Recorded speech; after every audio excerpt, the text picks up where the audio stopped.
Hello, everybody. We are going to be talking about the body in week 2, and I really look forward to having you guys join us. So why don't you tell me a little bit about the body and trauma? So week 2, I'm going to be talking about trauma in the body. I want to talk about the sympathetic nervous system. I want to talk about how the body stores trauma. You can get PTSD. It can look like ADHD or ADD, same kind of symptoms.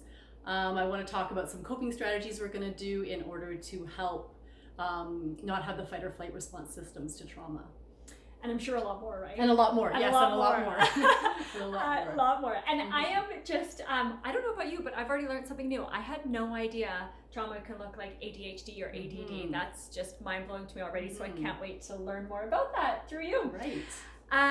So what I'm going to be doing for the healing part is going to be something that everybody can do. You don't have to be particularly fit or anything at all. It's going to be really in a safe place where we can really express our bodies and release a lot of that kind of built up stuff from our past trauma that's been residing in our bodies, so that we can really feel a little more confident within it.